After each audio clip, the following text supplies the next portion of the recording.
I'd like to bring you up to date with events in the FIDE Grand Prix tournament taking place in Khanty-Mansiysk. If you recall, Fabiano Caruana was leading the tournament, and if he wins then he will qualify for the Candidates Tournament 2016. Let's see how he's getting on.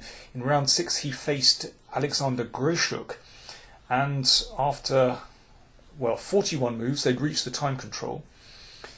They've reached this endgame. It's an opposite colour bishop's endgame,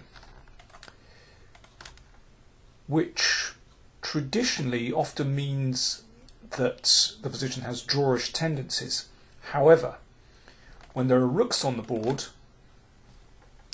that can be a different story. In fact, the fact that the defender is unable to exchange off bishops often means that it gives the attacker even greater winning chances, and that is certainly the case here. You can see that both sides have a far advanced passed pawn. I mean, in some senses it looks quite an even position, equal material as well, but in fact Caruana has a positional advantage, and the reason is the difference between the two rooks. This rook is behind the passed pawn, well, white's rook as well, but the difference is that black's rook is just more active than white's, because it can still have some effect, some influence over the king side, whereas this rook is somehow a little bit offside. Well, let's see how Caruana managed to exploit this slight positional advantage, and this move is excellent. Rook d3. So the idea is to prevent white's king from coming out. It also protects the pawn, of course. So here's what I mean when I say that black's rook has greater influence than white's. So it's in the perfect position. It also starts to set up a mating net. That bishop would like to bounce around to f3. So let's see how this works out. Rook b6. Bishop d1, and now bishop f3 will really be very difficult for white. So that's why Grischuk played f4, but of course this is a weakening move, because now the second rank is clear and the third rank as well, so this king doesn't have much cover. Okay, well let's see. Still there's nothing tangible for black. The only way for black to make progress is to march the king into white's position, perhaps to support this pawn, perhaps to combine with the rook and bishop for a mating attack on white's king. But there's no way at the moment, but that's why Caruana played h5, an excellent move. So you can see this pressure building on g4. So white has to break this pawn duo on g4 and f4. Now, big decision, do you push on or do you take? If this pawn is taken, then the king will simply march up to take the h-pawn and then come round and into white's position. So g5 was played, which at least has the merit of weakening this pawn, but of course still allows black's king in. But I think this was the best defense from white. So now black's king starts to march in on those weakened light squares. And rook b5, that's a clever move. If king takes pawn, bishop takes, and it's going to be difficult for the king because it really doesn't have much cover, and it can be hassled by rook and bishop. Obviously not possible to play rook takes pawn because of bishop e5 check. There are so many tactics in this endgame, it's incredible. You'll see a bit later on. I'm just going to go through these first moves in the endgame fairly quickly. So the bishop has come back into play, but white has dropped his far advanced d-pawn. So I think it's absolutely clear now that white is struggling. Now, if you go in too quickly for the kill, then the king is going to bounce up and can reach safety. White should be okay there. You can see that the bishop and rook do a very good job of preventing that b-pawn rolling forward. So that's why rook d3 was played. So that means that the king is still cut. Okay, a check. Now if the king goes in, which black would like to do, then again the king bounces up and finds some security here. So just for a moment, Caruana has to step backwards.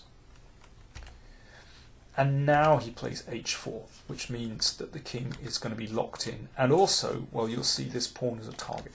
Okay, let's go through the next few moves fairly quickly. Well, at least Grischuk has found the chance to advance his f-pawn and gain some counterplay. But he can't really prevent black's king marching in, setting up mating threats. You can see this is already looking critical for the king, and mate is threatened on d1.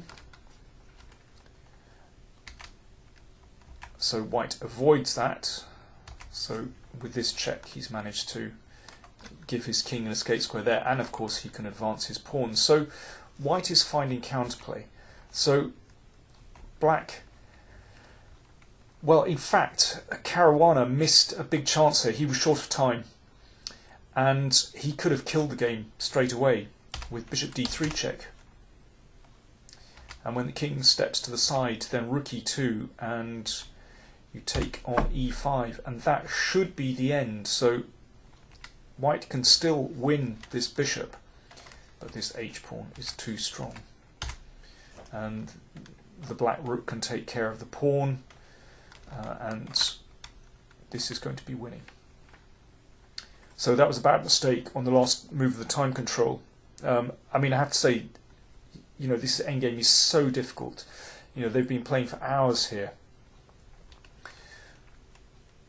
But of course, black still has winning chances. Let's see how things go. So this b-pawn is still prevented from advancing by the rook and bishop, but black is now pinning his hopes on the h-pawn.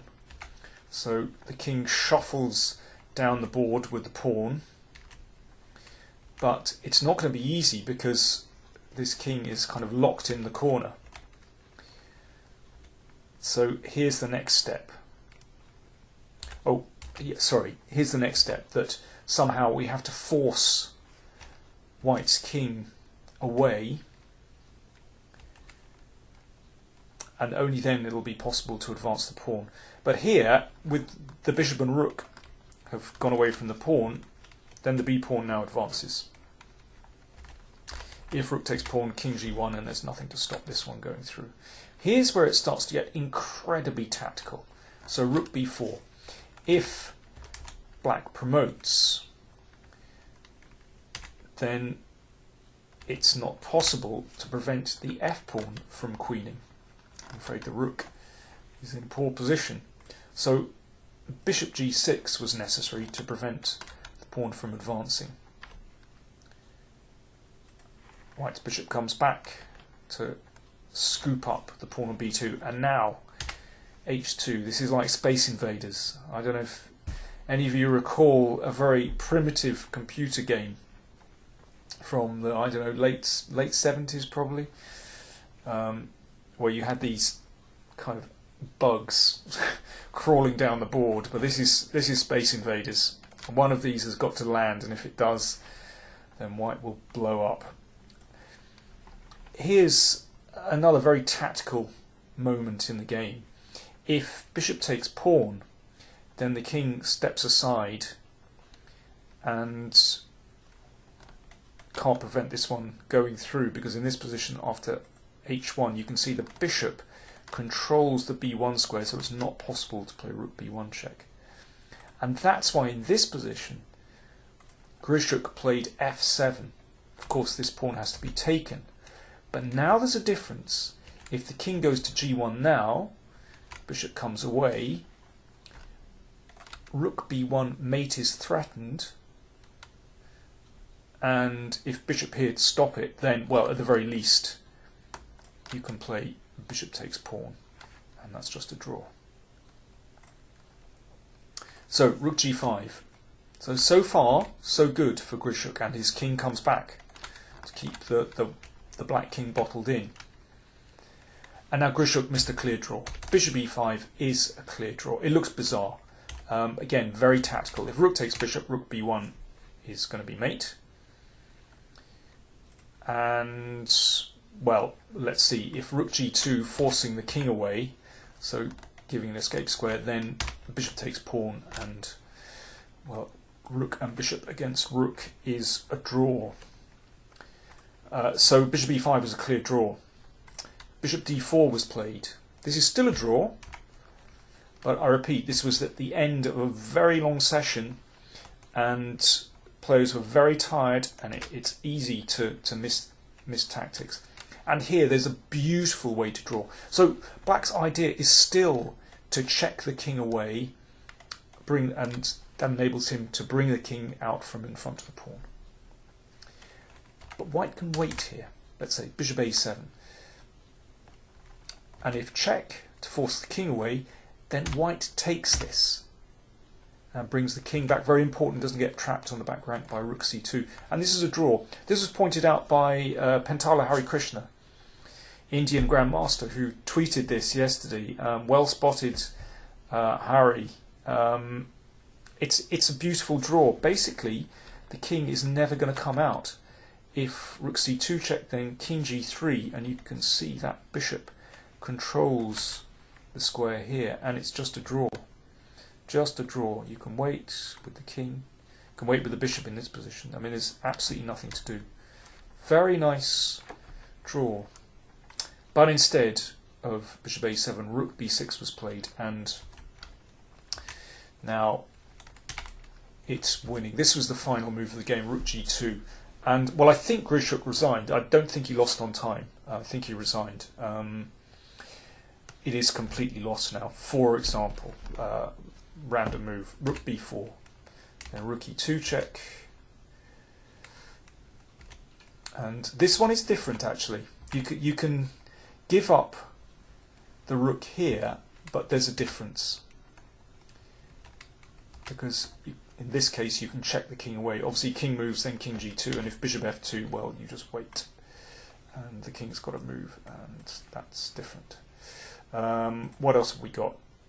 Rook b8, then here, and king g2, and the pawn is going to go home. Notice that bishop controls the g8 square, so there's no awkward check to deal with. What else have we got? Bishop f2, well, that loses like that. If bishop takes, you can't take that, but you just get a queen instead. It's all winning by this stage, so resigns was entirely appropriate. So, fantastic win for Fabiano Caruana, who continues. So after 6 rounds, he is still in the lead with 4.5 out of 6. In second position, Peter Svidler and Sergei Karyakin, who both have 4. Remember, if Caruana wins this tournament, he will qualify for the candidates. And it's looking like a battle between Nakamura, who has 3 out of 6, and Tomaszewski, who has 2.5. They have decent scores in the whole of the Grand Prix series. If Nakamura gets a very good result, then he could still qualify, but he needs to get going. 5 rounds left, and he needs to draw clear of Tomaszewski. I'll keep you posted on results.